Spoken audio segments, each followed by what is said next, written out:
파문의 돌파구로 행정의원을 끌어들여서 적법하다고 주장을 했지만 행정의원은 그야말로 행정요청이 있을 때 도와준다는 취지이지 민간인에 대한 사찰 의혹과 또 개인정보법 등 법 위반 의혹에 대한 면책권은 아닙니다. 특별히 그 분명한 근거 없이 그 시행을 하면 월권의 소지가 충분히 있습니다. 그래서 보건복지부로 하여금 청와대에 그 행정의원에 대한 청와대에 요청한 그 행정의원 현황을 달라고 했고 또 이번 행정의원을 요청한 날짜를 특정해서 달라고 요청을 했습니다. 그 조국 민정수석 해명 이후에 그랬는데 보건복지부는 담당 부서 그 인사과 누구와도 지금 현재 연락이 닿지 않고 정말 적법하고 정당한 조치라고 공식 해명만 했지 정작 적법한 조치에 대한 근거 자료를 지금 내놓고 있지 않은 그런 실정입니다. 그래서 그 이번 파문을 덮기 위한 이런 그 자신이 옳다고 청와대가 옳다고 이렇게 주장하기 위해서 유리한 정보나 근거를 찾아서 국민의 눈과 귀를 가리는 데에 노력할 것이 아니라 그 문재인 대통령이 필요한 것은 그 조국 민정수석이 말하는 행정감독권 행사가 아니라 청와대 참모가 공정한 인사 절차를 위반한 것에 대한 해임 권한임을 명백히 해야 한다고 생각을 합니다. 네, 수고했습니다. 송석준입니다.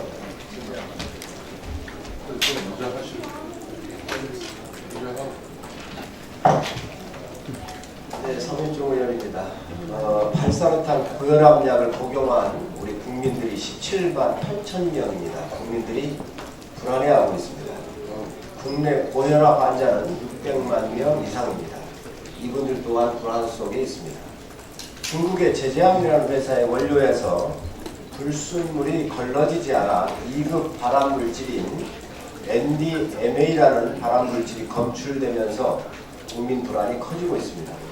첫 번째, 해당 고혈압 치료제를 처방받은 환자들 중에서 연락받지 못한 환자들에 대한 대책을 정부가 즉각 대답을 해야 합니다. 둘째, 중국산 원료가 포함된 제품은 판매 중지한다 해도 다른 회사가 만든 발사르탄의 원료로 제조된 제품은 안전한가입니다.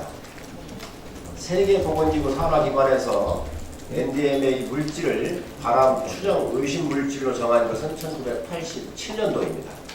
식약처가 복제약의 성분 분석을 보다 철저히 하면서 공정상 문제가 없는지 사전적 조치를 제대로 했다면 이번 사건을 막을 수 있었을 것입니다. 앞으로 외국에서 제조된 원료를 주기적으로 검증하는 시스템을 도입해 주시기 바랍니다. 이상입니다. 네, 수고했습니다. 다음 송석준.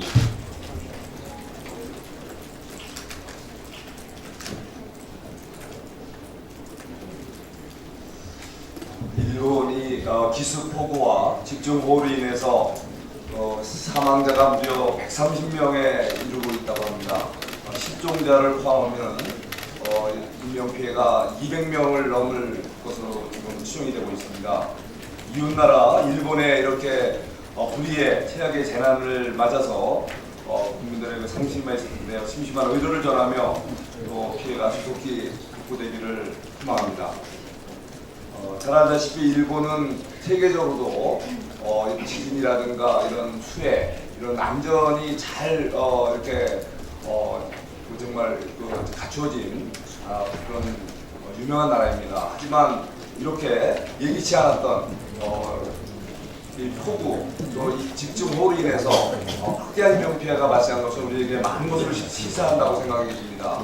이번에 프라필은 태풍이 다행히 우리 한반도로 이렇게 방향을 오다가 틀어서 다행히 대한항으로 빠져나가면서 우리나라에 직접적 피해를 주지 않았지만 어쩌면 이것이 우리에게도 이런 막대한 피해를 줄 수 있다는 점을 정말 명심해야 될 거라고 생각합니다. 하지만 최근에 안타깝게도 4대강에 대한 감사원 감사 결과에는 이런 홍수, 이런 치수로 인한 효과에 대해서 당장은 없었다는 이유로 제로라는 황당한 발표를 한 바가 있었습니다. 정말 이거는 정말 눈 감고 아무의 시기에 어른들은 홍수로 인한 피해, 이에 대한 정부의 역할 정말 방기한 건 아닌가 생각이 듭니다.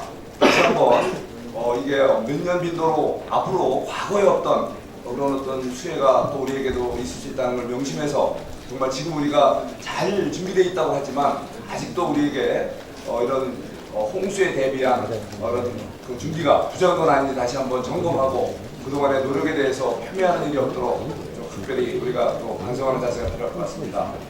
저는 이번에 을지훈련이 금년에 시행되지 않는 것으로 좀 알려져 있습니다. 안타까운 생각이 듭니다. 천하수환 망전필이라고 그랬습니다. 우리가 요즘 남북관계 이제 대화 분위기가 조성되면서 평화 모드가 조성이 되는 건 좋습니다. 이러한 평화 분위기 공고히 우리가 가져가야 됩니다. 그렇지만 항상 우리는 최악을 대비해야 됩니다.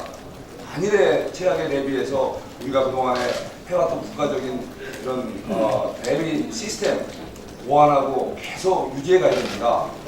지금 우리가 장밋빛 환상에 젖어서 우리가 국가가 해야 될 국민의 안전을 담보하기 위한 국가 기본 훈련 절대 소홀해서는 안 됩니다. 이상입니다. 네, 수고했습니다. 다음 이미자 변호인 선생님. 네, 이미자 의원입니다. 최저임금 관련돼서 말씀을 드리겠습니다.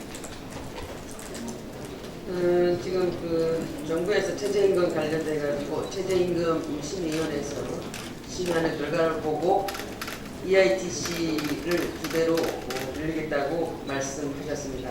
당정이 같이 한 거죠. EITC 관련돼서 우리나라 그동안 시종 일관, 대통령 선거, 지방선거에서도 반드시 기업 부담을 줄이고 그다음 저소득층 가계 지원을 할 수 있는 것으로 보완할 수 있는 것은 EITC이므로 EITC를 계속 꾸준히 보완해야 된다고 주장해 왔습니다. 이 부분을 민주당과 정부가 받아들인 것 같아서 환영합니다. 그러나 어제 최저임금위원회 제12차 전원회의에서 소상공인들이 그렇게 귀가 아프도록 말씀을 하셨음에도 불구하고 업종별 차등 적용 최저임금 도입이 사실상 14대표로 부결되었습니다. 추측컨대 14명 중에는 한국노총에서 추천한 5명과 공익위원 9명이 있는 걸로 봐집니다. 앞으로는 좀 더 이런 부분에 사측에도 좀 기울여질 것을 촉구하면서 최저임금 제도 개선 태스크포스에서는 최저임금 도입 취지 등을 감안할 때 현 시점에서는 업종별 부분이 바람직하지 않다라고 말씀하셨습니다만은 부대 의견으로 중장기 논의가 지속적으로 필요하다는 의견이 있었습니다. 따라서 우리 자유한국당은 향후에라도 차등 적용 대상과 조건, 비율 등을 확정하기 위해서라도 좀 논의를 지속적으로 해나갈 것을 촉구하는 바입니다. 끝으로 지금 문재인 정부 집권 2년차가 되면서 경제적 문행이라든가 고용지표 악화 등을 좀 감추기 위해서랄까 어떤 그런 면에서 아주 형평성에 어긋나고 공정하지 않은 성신정책을 반발하고 있습니다. 지난번 본인께서도 지적했다시피 저출산 고령화 사회위원회에서 정책 발표한 것들 중에서도 특고직 종사자라든가 자영업자 등이 고용보험에 가입하지도 아니하고 고용보험료도 내지 않았는데도 불구하고 3개월 동안 50만 원에서 150만 원을 지급하겠다고 정책을 발표한 바 있습니다. 그러면 그동안 고용보험료를 낸 고용보험에 가입한 노동자들은 또 무엇이 되는 겁니까? 여기에 대해서 또 재원 조달 방안도 없습니다. 여기서 더 나가서 어제는 보험 설계사, 택배기사, 캐디 등 특수고용 종사자 50만 명과 예술인 5만 명을 내년부터 고용보험 의무화하겠다라고 했습니다.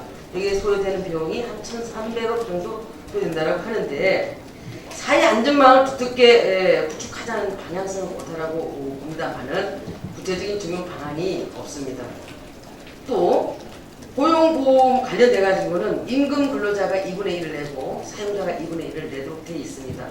그런데 사업마다 제각기 다른 업체와 또 각기 다른 계약을 맺어서 특고나 예술인이 이렇게 되는데 보험료 절반을 낼 수 있는 이 사용자가 누구란 말입니까? 누가 내야 되는 것입니까? 여기에 대한 비용을 또 누가 충당해야 될 것입니까? 이런 구체적인 적용 방안 없이 무조건 선심 정책 남발로 내질러 놓고 보고 나중에 입법화할 때 이게 조목조목 맞지 않다라고 야당이 공격을 하게 되면은 마치 야당이 발목을 잡아서 안 해주는 것처럼 이렇게 호도하는 이런 걸 이제는 지양해 주시기 바랍니다. 이상입니다. 수고하셨습니다. 다음 공개관리 책임. 자유한국당 원전대책위원장입니다. 금년 7월 4일 일본의 나고야 고등법원은 간사이 전력 5기 원전 3, 4호기를 중단하라는 원고 측의 청구를 기각하면서 원전의 위험성은 사회 통념상 무시할 수 있을 정도로 관리되고 있다. 대형 지진이 계속되는 일본에서 원전의 위험성은 사회 통념상 무시할 수 있을 정도다. 이렇게 판결을 했습니다. 작년까지 태양광 발전 허가에 따른 산림 해석 면적이 27.8제곱킬로미터, 여의도 면적의 10배 정도가 수립됐습니다. 국내 최대 규모인 영월 태양광 부지 면적이 1제곱킬로미터이고 설비 용량은 40메가와트입니다. 이걸 계산해 보면 신고리 5, 6호기 설비 용량 한 기당 용량이 1.4기가와트이기 때문에 지난 7년간 설치된 태양광 발전을 다 합치더라도 원전 한 기 설비 용량에 못 미칩니다.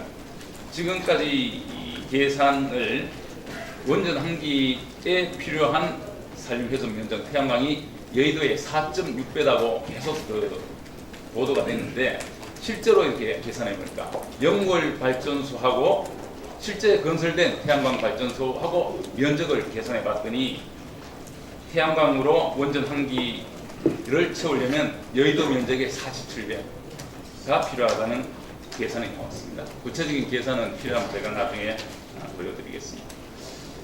이 태양광은 한국전력거래소의 자료에 의하면 2016년도 태양광 가동률이 12%, 2018년도 태양광 가동률이 15%밖에 안 됩니다. 지금처럼 이렇게 계속 그리면 태양광 발전이 되지 않습니다. 그래서 태양광이 10% 이상이 되면 반드시 그에 상응하는 LNG 발전소가 동시에 건설이 되어야 됩니다. 이 LNG 발전소가 건설되지 않으면 블랙아웃이 되는 겁니다.